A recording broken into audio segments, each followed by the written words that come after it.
Esta conversa foi gravada no Chefs Agency Studio, um espaço multidisciplinar em Belém, disponível para jantares, formações, workshops e eventos. Obrigada por se juntarem a nós neste projeto e permitirem que gravemos num espaço tão giro. Olá a todos, espero que estejam bem, muito obrigada por estarem desse lado. Tenho aqui a Patrícia comigo hoje, que será sem dúvida uma inspiração de leveza, de que sem dúvida, como tantas vezes diz, que a vida é feita para amar e ser amado, e tanto que nós precisamos de pessoas leves e com estas mensagens, e pessoas que gostam de ver os outros melhores e que se preocupam em cuidar dos outros, e a Patrícia tem muito disto, e tudo isso depois se reflete na sua vida, na excelente profissional que é em tudo onde tem estado e em termos de carreira o que tem fazendo e subindo, a excelente professora que é, excelente oradora, mas também excelente mulher e mãe. Claro que há de ter os seus defeitos, mas de facto isto só pode ser de quem há 17 anos faz yoga todos os dias à mesma hora, sem falhar, quer tenha ido sair à noite, quer tenha tido uma noite descansada. Por isso estou muito contente, Patrícia, por estarmos aqui hoje as duas, porque tenho a certeza que vai ser uma conversa ótima e que vais inspirar muitas pessoas com o teu amor. Eu acho que é um bocadinho isso que te define, ainda sem te conhecer na conversa, mas pelo que eu vi, porque também porque vou vendo e seguindo, acho que é assim a palavra que te define, é o amor, um amor muito leve. Por isso, obrigada por estares cá. Obrigada eu, Ticas, obrigada. Eu acho que aquilo que tu fazes aqui é incrível e eu gosto muito de ouvir e sou fã dos teus podcasts e, aliás, daquilo que tu fazes. Portanto, tu tens aqui uma grande fã. Tua. Linda, muito incrível. Vamos a isto. Vários. Como é que foi a tua infância? A minha infância foi uma infância super feliz. Nós somos 3 irmãs, eu sou a do meio e crescemos numa família incrível. Os meus pais ainda hoje estão juntos e felizes e são um casal incrível e nós fomos criadas no bairro do Restelo, portanto logo à partida muito familiar. E onde basicamente tive aquela infância feliz, não é? Do colégio, da escola, das amigas, das motas. O Restelo tinha muito este tema das motas e eu então sempre adorei motas e cresci ali muito rodeada de amigos e de amigas. Também tinham este gosto pelas motas e por estar juntos. Tive realmente uma infância, uma adolescência muito feliz.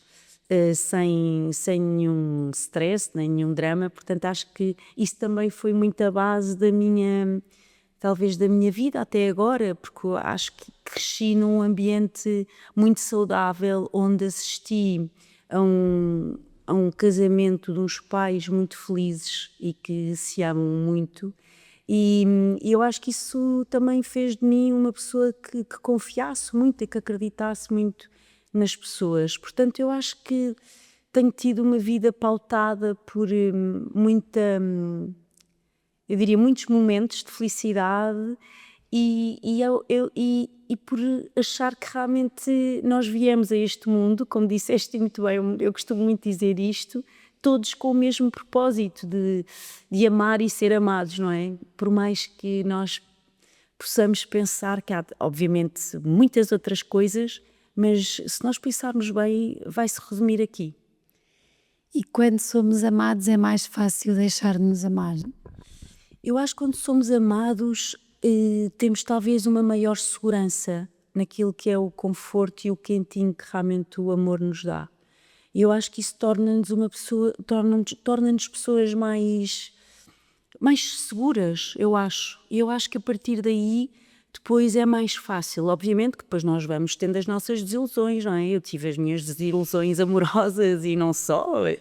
Nas relações que fui tendo, não foi sempre tudo rosas, fui sempre passando por momentos, enfim, mais de desilusão e de traições e dessas coisas todas que fazem parte depois da vida, da adolescência e até, enfim, da nossa vida, mas o facto de nós vivermos em amor com a nossa família, com os nossos pais, em famílias que realmente têm muita consciência daquilo que é amar, não é? E aquele amor incondicional que eu acho que nós realmente, quando depois de sermos mães, entendemos melhor.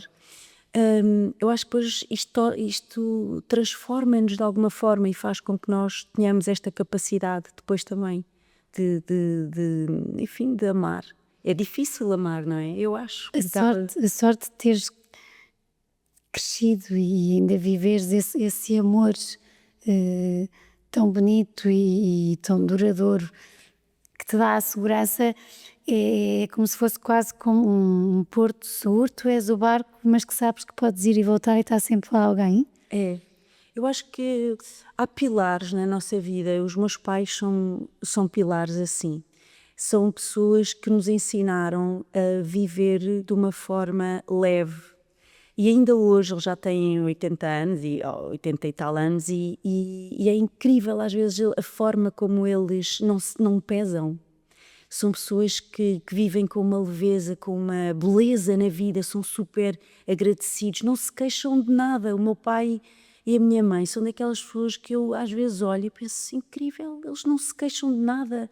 Eu não os ouço queixar da vida, de nada, nem das pequenas, nem das grandes coisas. Eles levam realmente a vida com uma beleza, com uma leveza, que eu acho que isso depois fez de nós também pessoas que confiam e que acreditam que a vida pode mesmo ser leve e descomplicam. O meu pai diz muito que não há nada que não tenha solução, só aquilo que nós sabemos, mas ele nem verbaliza a palavra, que eu acho que até nisso ele Não quer pensar em... Não, é que tudo tem solução, não há nada que não tenha solução, arranjamos. É uma forma tão bonita de viver. E depois eu cresci assim, eu cresci a acreditar que eu consigo fazer as coisas, que eu tenho, que eu consigo, que eu sou capaz. E isso eu tento passar isso para os meus filhos também, não é? Tentar olhar para as coisas de uma forma construtiva e dizer, olha, correu mal, mas calma, vai haver outra oportunidade, a próxima corre melhor, e levar a vida com alguma leveza e não nos levarmos a sério. O meu pai tem imenso sentido de humor.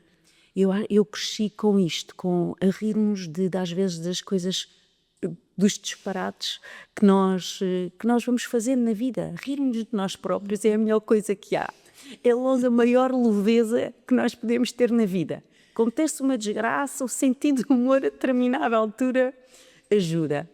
E isso aconteceu, por acaso, na situação agora da minha irmã Raquel, em que em situações muito traumáticas nós conseguíamos rir e às vezes olhávamos uma para a outra e pensávamos, estamos a rir de uma situação mesmo difícil, mas a verdade era que aquilo transformava a energia da coisa numa energia mais leve.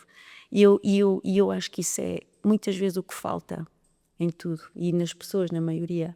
Leveza, não é? Leveza. Não nos levarmos tão a sério, não vivermos as coisas, não levarmos tudo tão a peito, não é? Eu acho que é talvez das coisas mais importantes. Porque eu acho que aí vem a insegurança. Porque quando somos inseguros, se calhar vamos tudo muito mais a peito. É verdade. Porque não temos essa segurança que tu também tens e recebeste tanto amor, e quando não há isso, a insegurança dá espaço. Pois é. Para não nos deixa levar a sério, não é? Sim. E isso quer dizer que se calhar andamos todos muito inseguros. Eu acho que às tantas nós podemos, eu também acho que nós depois conseguimos trabalhar. O autoconhecimento é muito isso, é perceber até que ponto é que eu posso melhorar alguma coisa, conhecendo-me e sabendo que se calhar posso trazer alguma coisa para a minha vida que me ajude, mesmo que eu possa ter vidas mais difíceis, mais complicadas, e depois como é que eu consigo encontrar um caminho sem me transformar nessa pessoa, não é? Porque às vezes é muito fácil nós entrarmos e sentarmos na cadeira da vítima, não é? Acontece-nos alguma coisa e eu sento-me ali. E às vezes ser vítima dá-nos este conforto. As pessoas vão perguntar como é que eu estou, vão perguntar, estás melhor? Não é? E a pessoa está ali naquele quentinho, dá-nos assim... E essa cadeira da vítima é inevitável, todos acabamos por nos sentarmos lá, nem que seja durante um período de tempo, porque às vezes nós também precisamos de ir para ali em alguma fase da vida, e não tem mal nenhum, porque está tudo certo, mas nós temos consciência de que eu estou aqui nesta cadeira, eu agora vou ter que sair daqui, não é? Porque está bom, já tive ali o meu papel, não vou ficar ali. Há pessoas que ficam a vida toda sentadas no papel da vítima e depois não conseguem realmente sair dali. Dá-lhes o conforto, não é? Todas temos aquela amiga, nós digamos, então como é que está? E ela diz, ai, nem queiras saber o que é que me aconteceu, e são sempre aquele parece que atrai, não? Eu digo, oh mulher, mas tu a semana passada tiveste isso, pois foi, e esta semana aconteceu mais isto, vê lá tu, eu também nem estou a acreditar.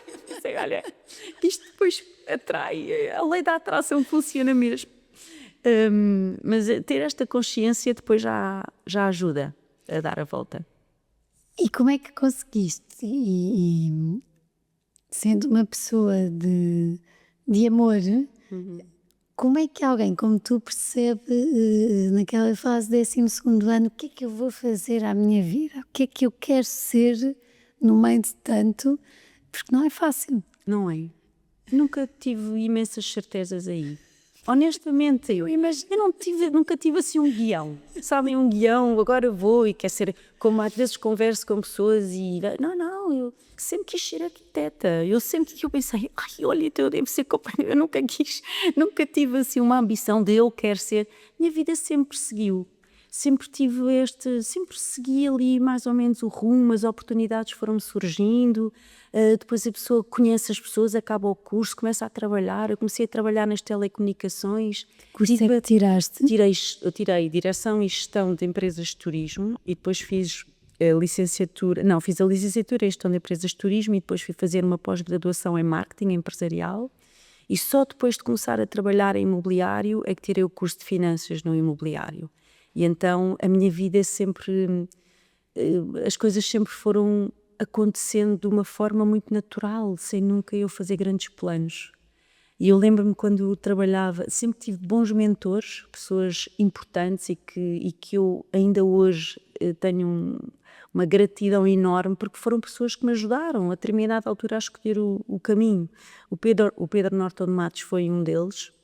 E eu lembro-me quando tinha assim propostas para mudar, ligava e falava ao Pedro e ele sempre com aquele ar dele fazia as perguntas certas, fazia-me pensar e sempre foi assim. Depois eu sempre fui recebendo, enfim, convites para mudar, para ir, até que fui parar ao imobiliário, também num convite de uma pessoa que eu conhecia da minha esfera pessoal e que me convidou para ir para a diretora comercial e de marketing da Sparte, que era a Espírito Santo Participações Financeiras, que tinha herdado a Comporta, e começou esta minha aventura e eu pensei, olha, eu gosto muito disto, eu sempre fui muito comercial, eu adoro pessoas, portanto as pessoas fascinam-me imenso, trabalhar com pessoas é para mim talvez a coisa mais importante, eu poderia estar se calhar até noutro setor, mas desde que houvesse esta ligação, eu perceber como é que eu posso, de alguma forma, tirar o melhor de cada pessoa é sempre um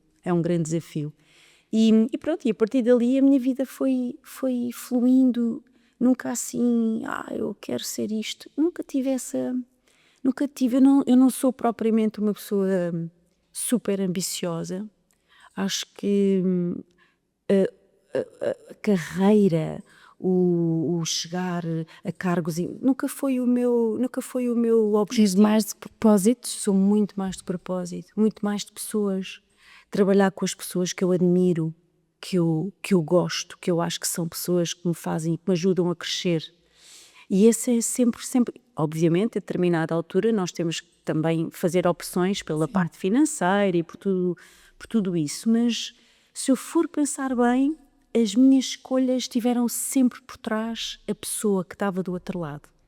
E eu tive vários convites ao longo da minha vida para ir para outras situações financeiramente mais apelativas e se não tivesse lá a pessoa ou as pessoas que eu achasse que faziam sentido para mim, eu não avançava. Portanto, eu acho que isso é uma das minhas características. eu estar rodeada das pessoas que eu confio, que eu admiro, que eu olho e digo, esta pessoa vai me ensinar imenso, eu acho que tem sido o meu farol. O ser é mais importante que o ter. Muito mais importante. O ser é muito mais importante que o ter. Eu acho que o ter, a determinada altura, é uma consequência. Ele vai aparecer. Ele vai aparecer mais à frente, a determinada altura, até se calhar mais do que às vezes as pessoas, a abundância, uma coisa que muita gente associa a esta parte mais material. E eu nunca foi tema. Nunca fui tema. Sempre obviamente encarei esse lado, porque as pessoas precisam obviamente de viver, mas o ser é muito mais importante para mim. E talvez o faça com que eu mude a minha vida por esse lado. E como é que é ser uma mulher de sucesso num mundo ainda tão de homens? Já é muito melhor. Eu quando comecei, eu acho que era há 20 anos atrás, era realmente mais complicado. Eu acho que agora as mulheres já estão muito mais, já são muito mais reconhecidas, já vemos muitas mulheres CEO, já vemos mulheres nas primeiras linhas das empresas. Eu acho que é todo um processo muito natural. Se formos atrás, a maior parte das nossas avós, elas trabalhavam em casa, não tinham trabalhos fora. Isto ainda nos está nas células. Isto é muito... Nós carregamos nas células esta ancestralidade das mulheres da nossa família, as nossas avós, as nossas bisavós. O mindset das nossas avós e bisavós era o cuidar da família, a energia feminina no seu auge. As nossas mães já começaram a trabalhar, a nossa geração, a geração seguinte, então nem é impensável não fazê-lo. E daí nós trabalharmos e termos agora uma energia muito mais masculina do que tinham as nossas avós e até mesmo as nossas mães a determinada altura. Nós fomos muito obrigadas a isso, porque depois para estar nestes papéis, onde são papéis muito masculinos, até a nossa forma de vestir teve que se ajustar. E nós tivemos que trabalhar esta energia masculina que nós não tínhamos trabalhado, não é? Nas gerações anteriores. E trabalhar esta energia masculina é um esforço muitas vezes.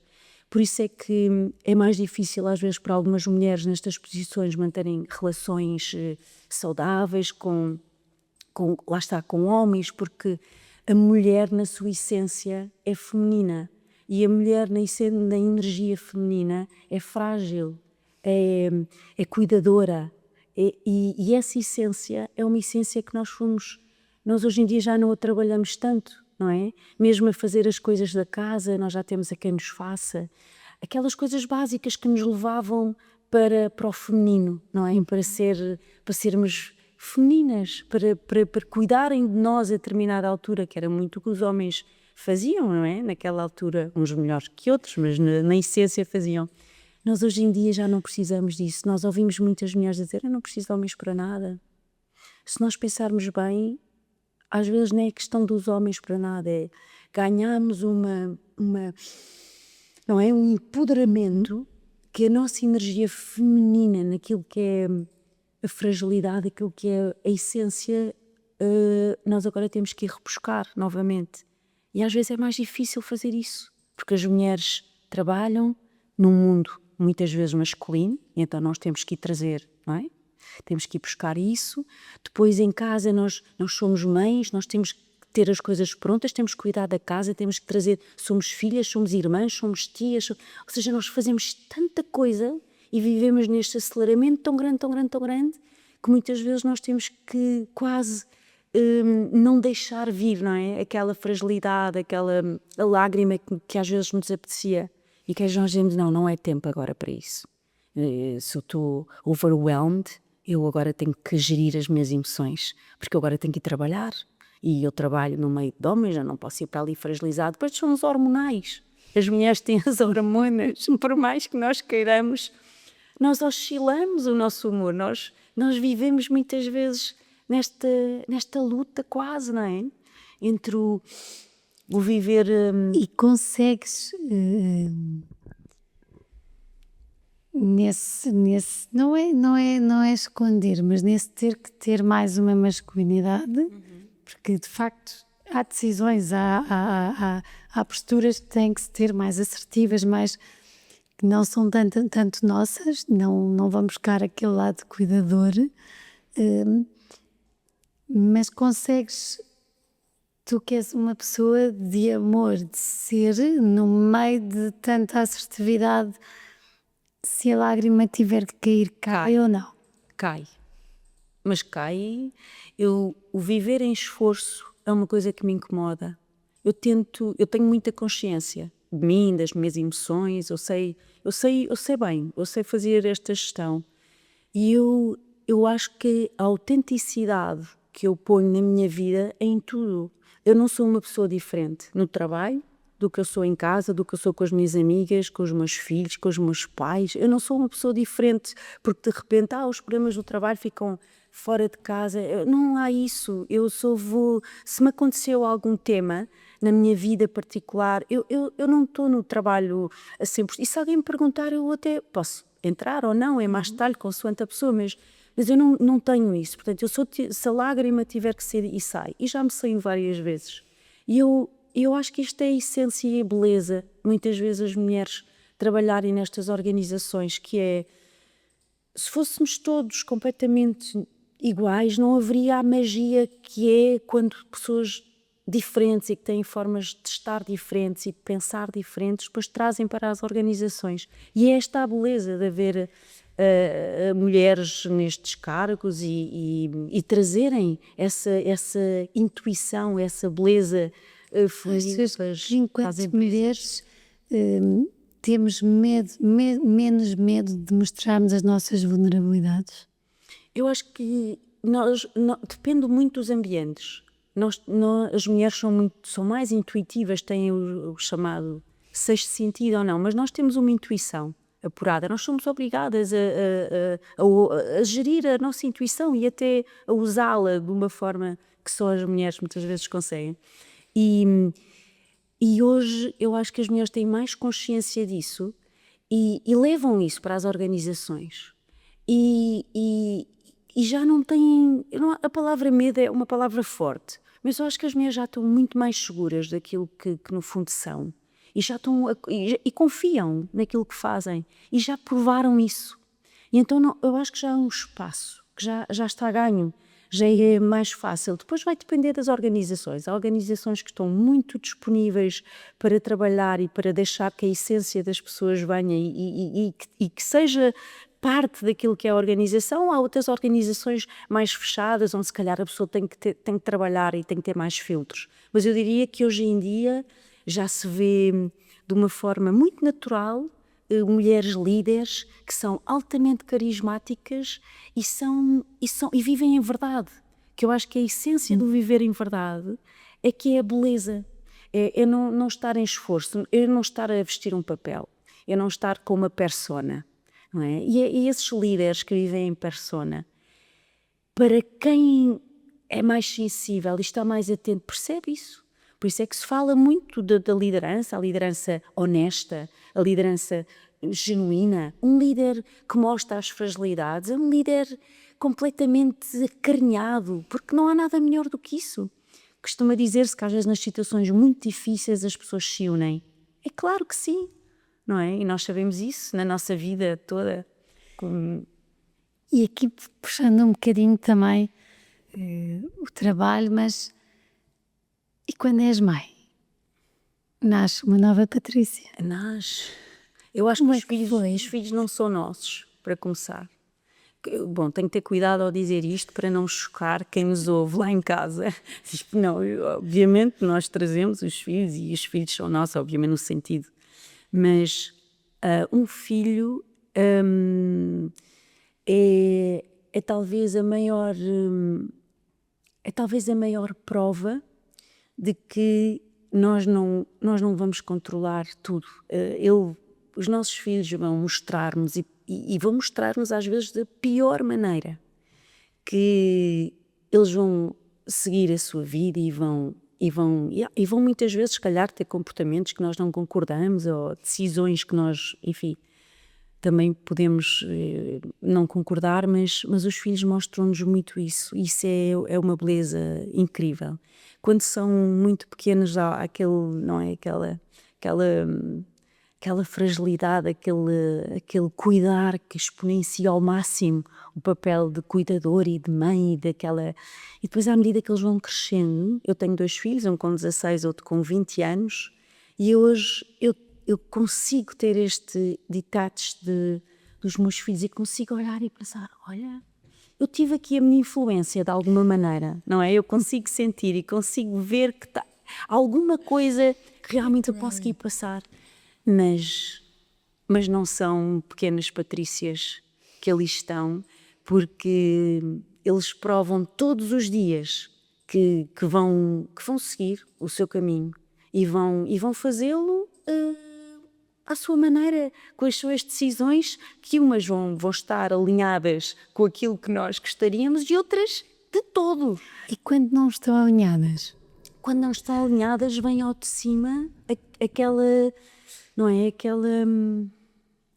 Aquela calma que a determinada altura nos tem que assombrar, no sentido em que esta pessoa, este ser que aqui está, ele não vive ao comando daquilo que eu quero que ele faça, daquilo que eu quero que ele seja, daquilo que eu gostaria que ele fizesse. Não vai acontecer, portanto, ele vai continuar a fazer isto.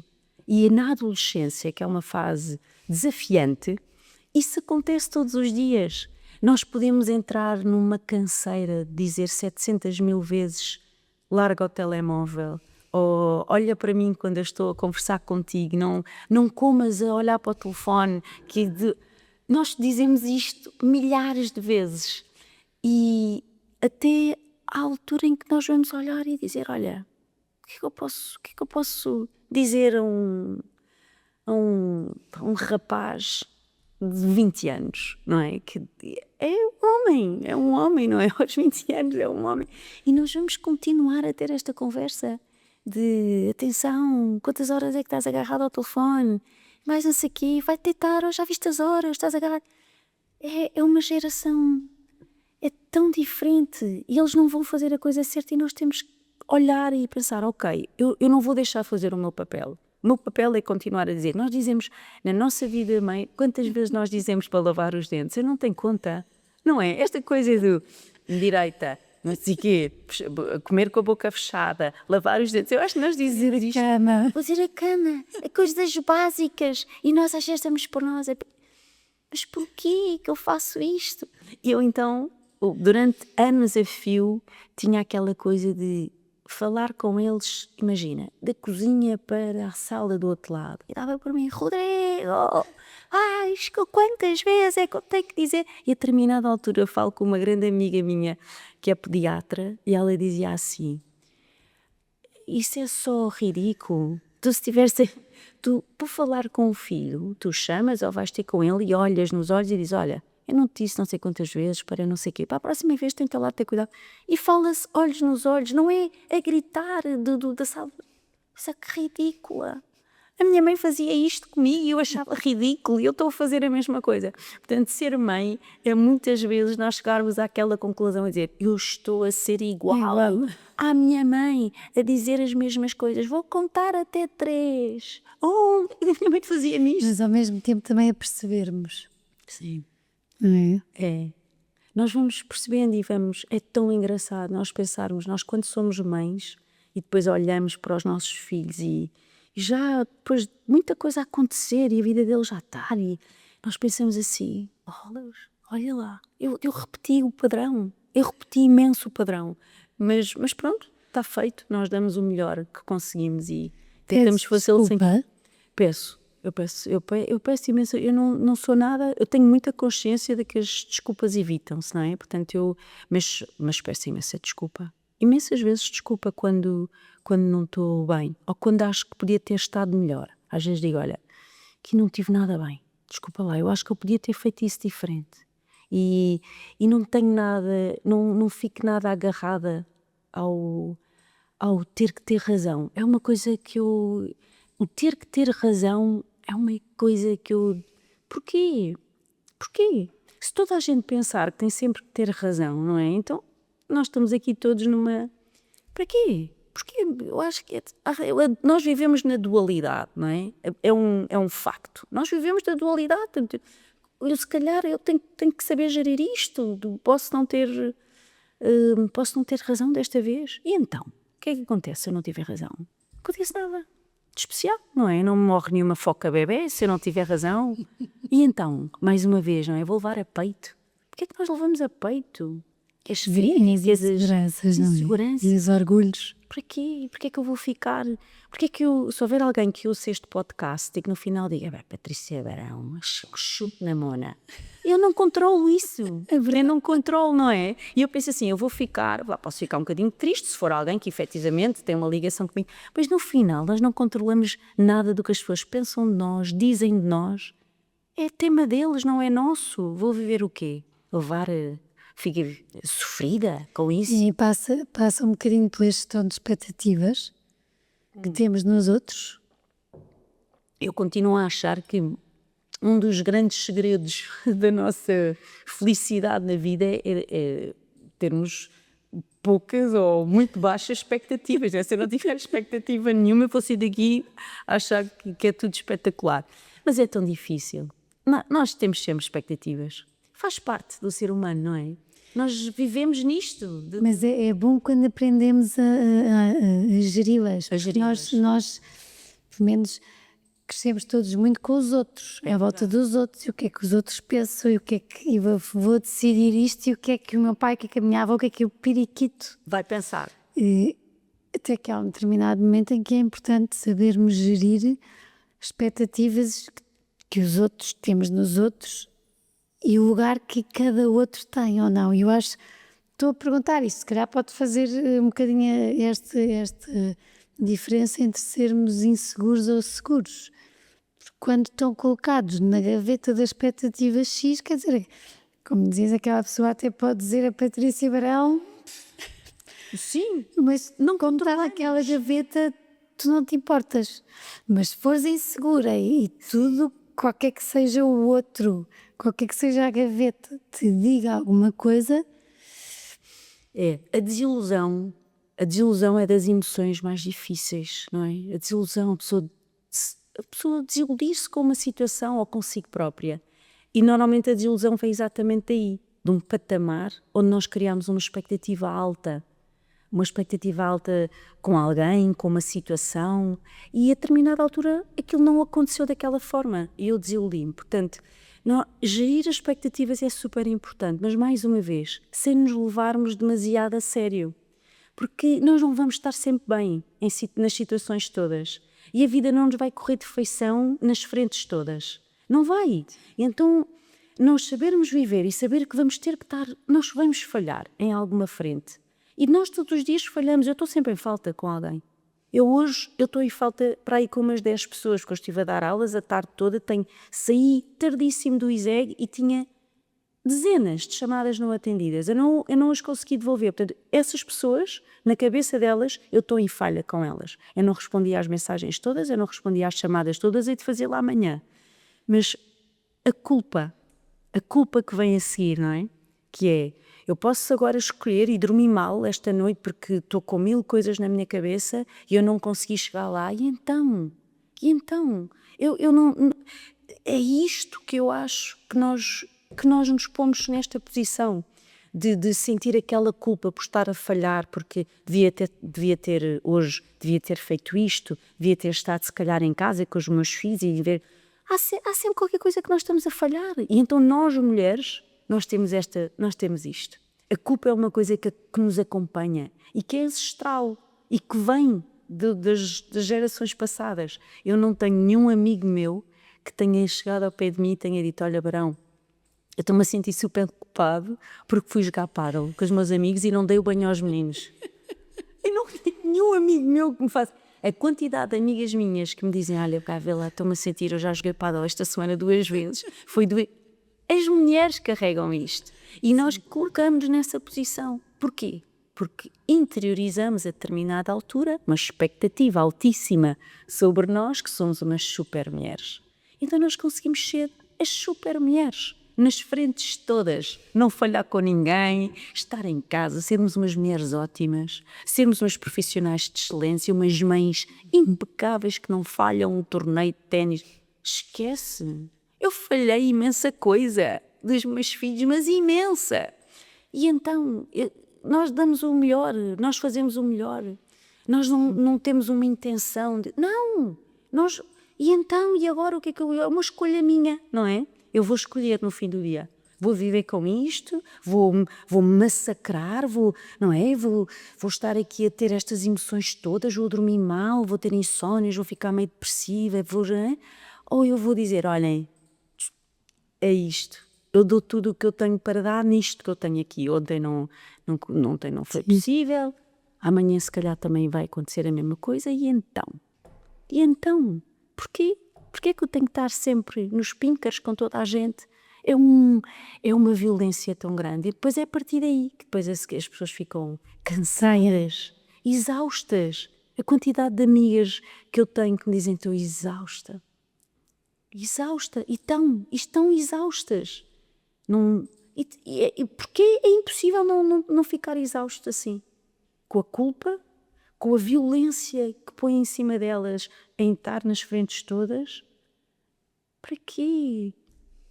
Nascemos e vamos no ápice. E então, quem é que vai dizer, tipo, quando eu já não estiver aqui, não é? E alguém na minha cerimónia fui-me vai dizer, Patrícia Barão era uma excelente profissional. Ninguém vai dizer isto. As pessoas vão lá. E depois também, eu pegas nisso, eu acho uma graça, sem achar graça, que nós deixamos tudo o que temos para dizer às pessoas que gostamos quando elas já não nos ouvem. É.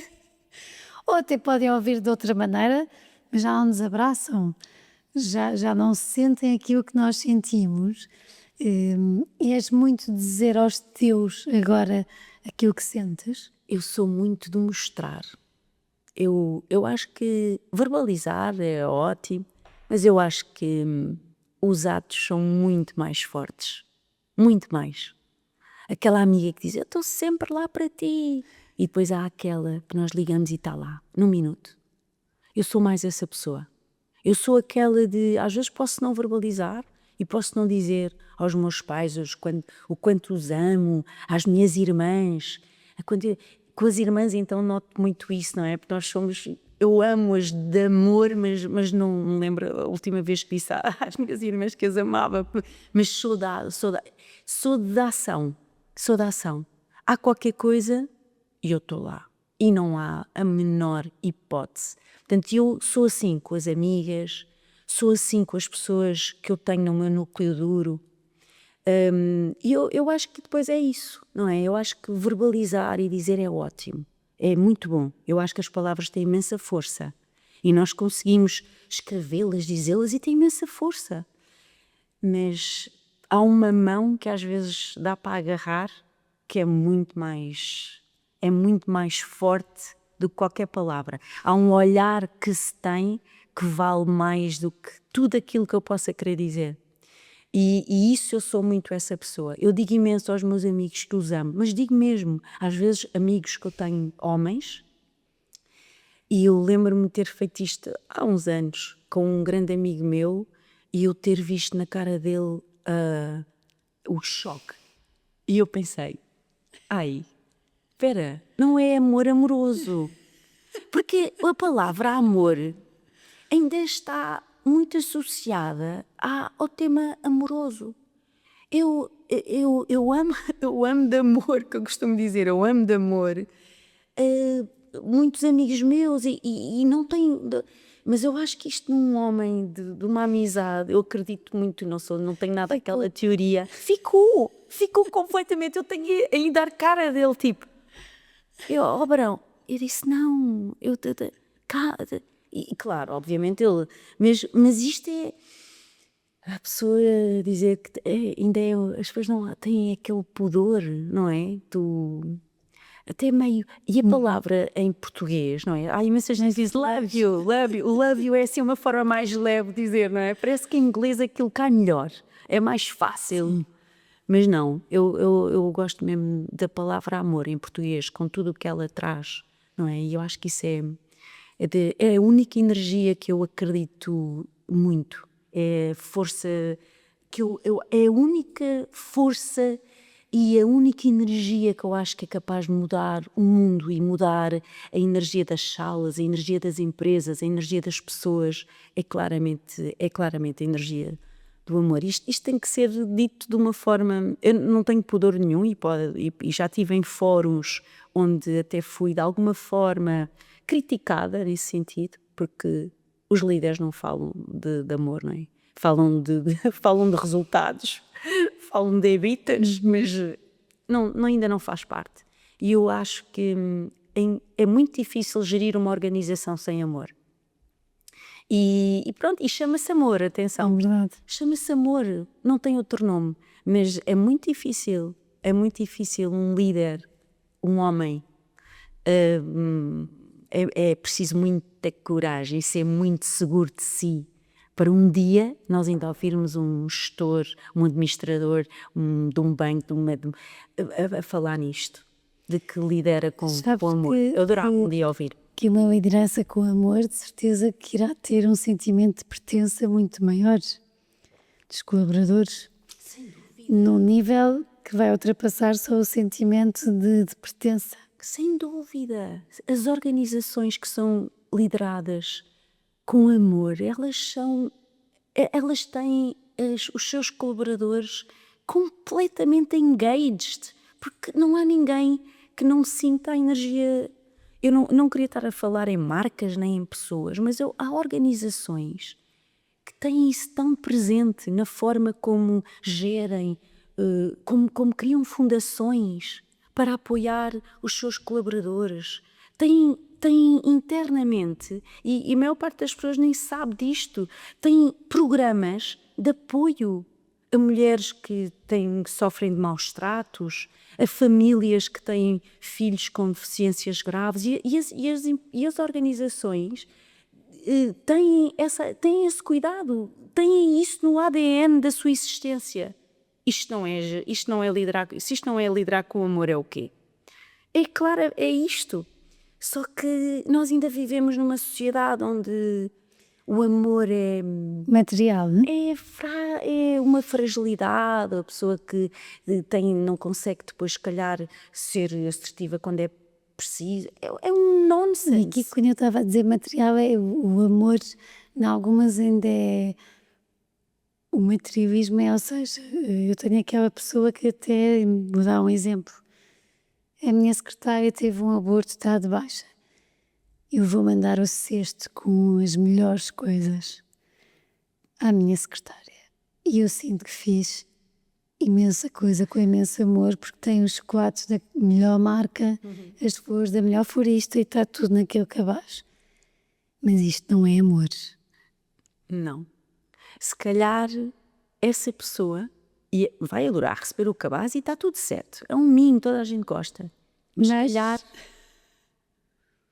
quando ela regressa, o sentir que a empresa cuidou do espaço dela, ou que até a promoveu, ou que está a pensar no plano de carreira para ela, para a sua vida, ou recebeu aquela mensagem no dia em que foi mãe a dizer parabéns, felicidades, isso vai valer muito mais, e nós vemos isso nos surveys que fazemos nas organizações. Ou neste caso, imagina se a mãe não foi mãe porque teve um aborto, o regressar e sentir, calma, a minha equipa com o meu, com o nosso líder percebeu e inteirou-se o que é o aborto, o que é que eu posso estar a sentir nestas semanas, não me disseram, mas eu percebi nos pequenos gestos. Isto é o amor nas empresas. É o amor nas empresas.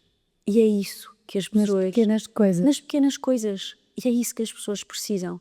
Nós temos que saber, numa organização, o que é que um líder tem que saber.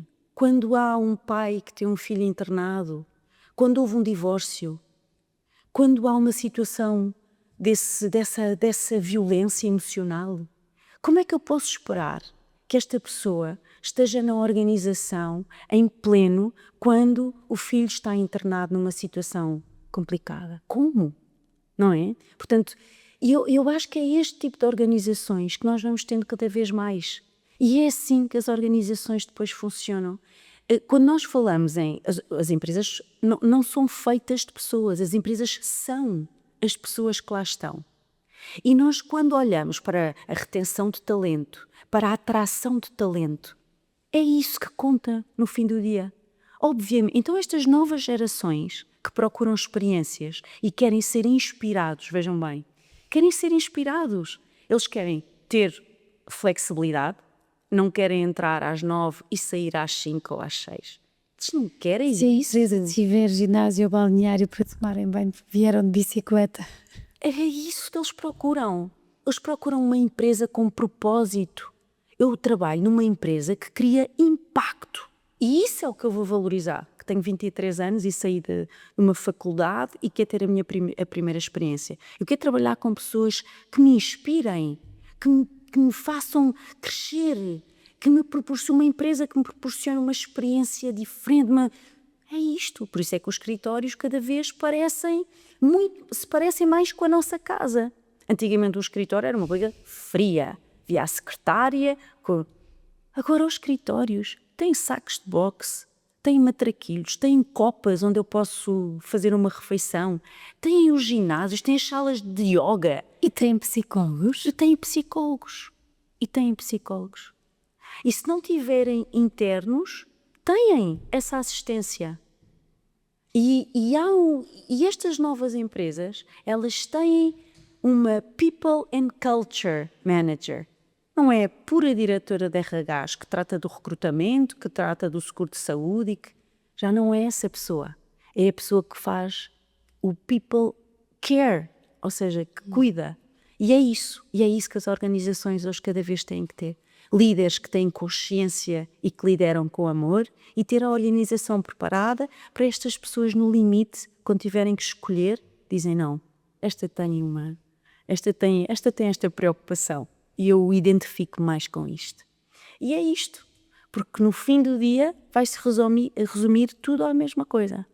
A pessoa nasce, seja em que ponto do mundo for, e tem um objetivo na vida. Por isso é que o amor é a energia mais incrível que há, porque é aquela que faz com que nós tenhamos a força para dar a volta. E é o amor, não é o amor amoroso, é o amor na essência, pelas coisas, pelas situações, pela vida. Isto é o que nos faz acreditar que o dia da manhã é um dia melhor. E foi esse amor de Patrícia que, quando o teu cunhado tem um cancro e tens 5 sobrinhos e acaba por morrer, é esse amor que dá vento para o dia a dia? É esse amor que faz com que a pessoa olhe para a irmã mais nova, que tinha 41 anos, tinha acabado de ter o 5º filho, todos muito pequeninos, e aquilo que era uma família que aos olhos de toda a gente era uma família perfeita, não é? Porque o Vasco era um homem extraordinário, incrível, dos melhores seres humanos que eu conheci na minha vida. E pronto, e esta situação acontece e a minha irmã deu e mostrou que realmente a força do amor é das coisas mais extraordinárias, porque ela, até ao fim, o Vasco esteve sempre em casa e ela cuidava do Vasco, que a determinada altura era igual a Teresa, era uma bebé de 6 meses, de 7 meses, de 8 meses, e era cuidar, não é? Cuidar do Vasco, cuidar das crianças, da família, e era o amor que eu acho que a movia a determinada altura. Nós sabíamos o que é que podia ser. A partir de determinada altura a pessoa sente e vê, não é? Na outra, vê que a alma se desprende a determinada altura e os olhos são tão reveladores disto que eu estou a dizer. Nós olhávamos e realmente era o corpo que ali estava, já não era o Vasco, né? E então a minha irmã foi movida a amor, foi movida pela energia do amor pelo Vasco, até ao último suspiro, e o amor que existe, e a fé, e aquela força maior que de facto ela mostrou ter. Claro que a família e os amigos próximos, quando há uma situação destas, há assim quase como não é, um pequeno casulo que se forma à volta desta situação. E depois isto faz com que nós tenhamos este confronto com a morte da forma mais violenta que há, que é um homem super saudável, com 46 anos, no auge da vida, um homem, um empresário de sucesso, um profissional incrível, uma vida espetacular. De repente, a vida deixa... Ou seja, há um diagnóstico e nós pensamos, olha a fragilidade disto tudo, afinal, não é? Olha a fragilidade de tudo. E este confronto transforma-nos, transforma não só, obviamente, quem está a viver isto dia a dia, que foi o nosso caso, mas as pessoas todas à volta.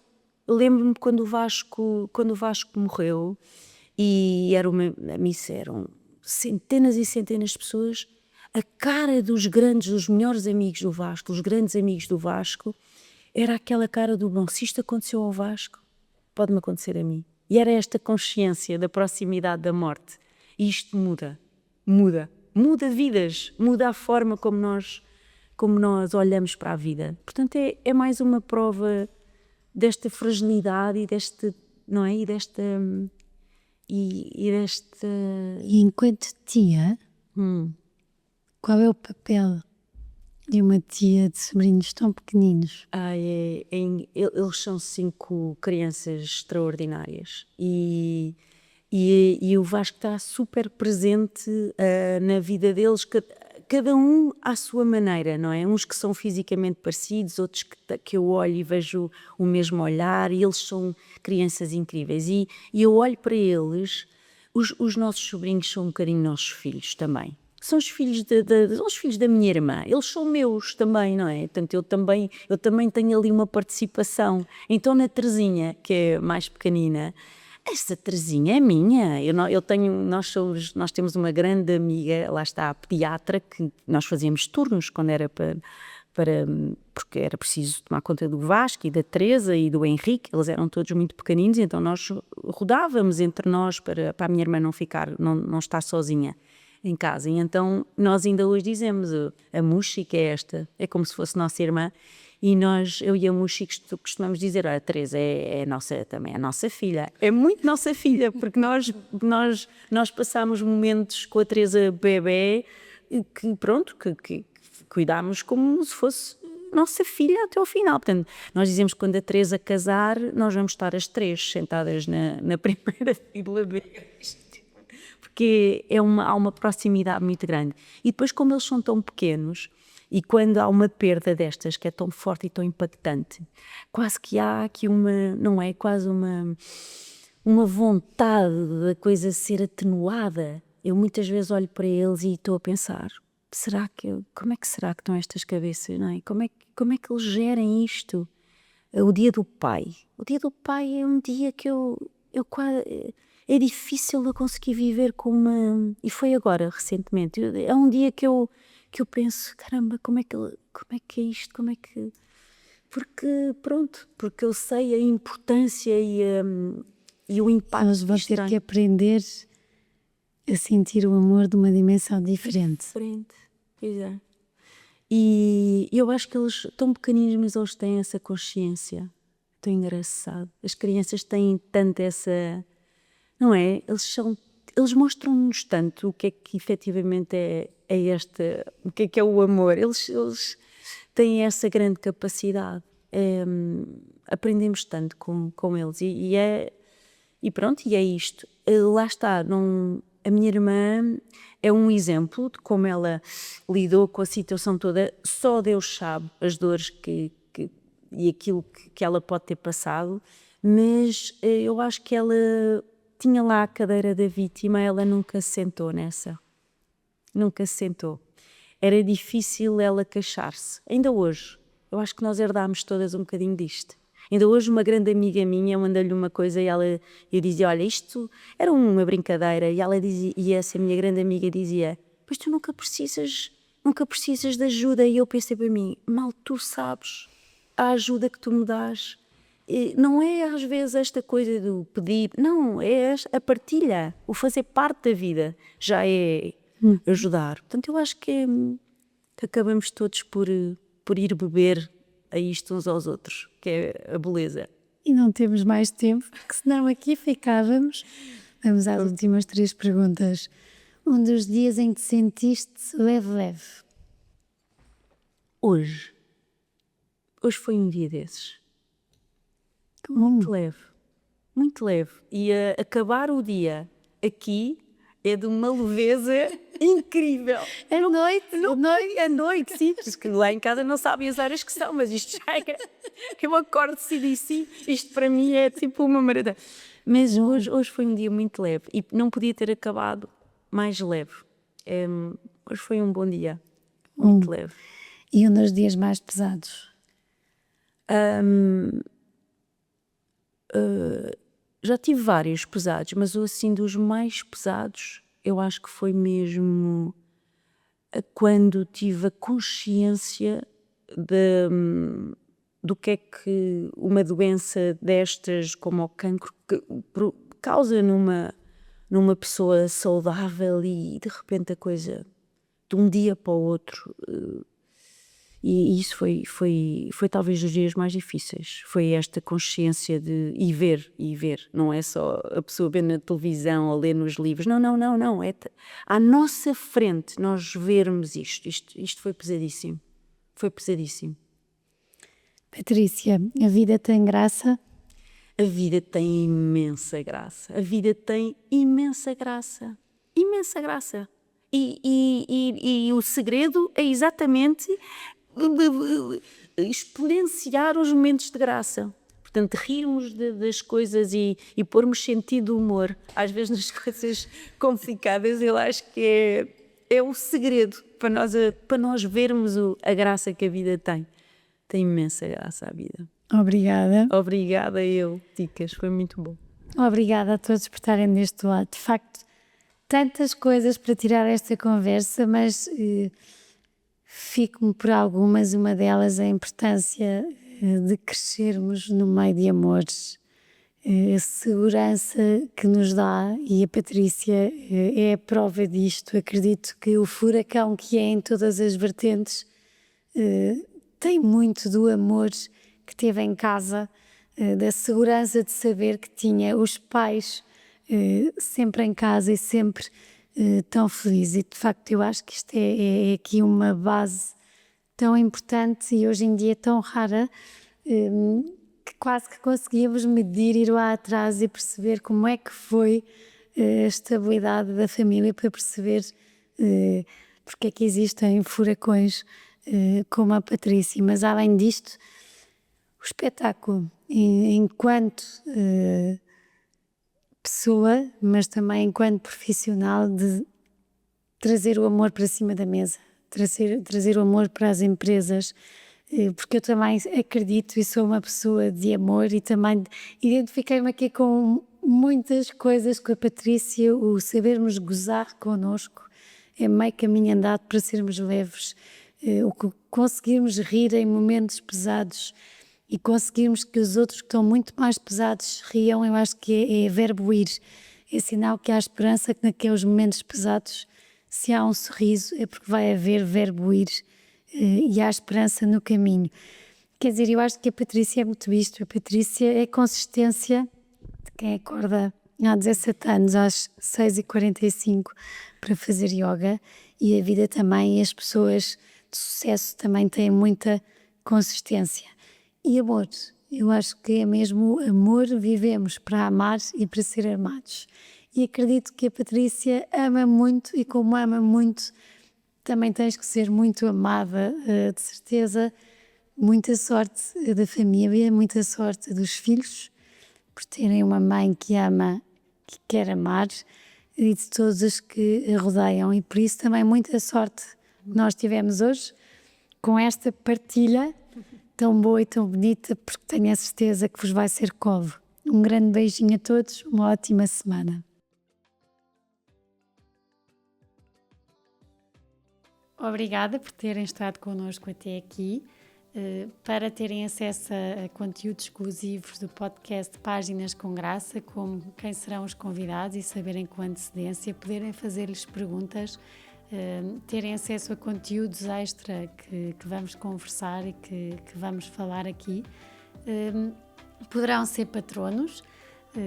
A descrição está no perfil, como poderão e como poderão sê-lo, e será sem dúvida uma mais-valia e um grande apoio para este projeto que eu acredito e que acho que os meus convidados também gostam e que irá contar muitas histórias e que, claro, que se tiver a vossa ajuda e o vosso apoio, poderemos continuar a conversar mais e a deixar capítulos e livros contados.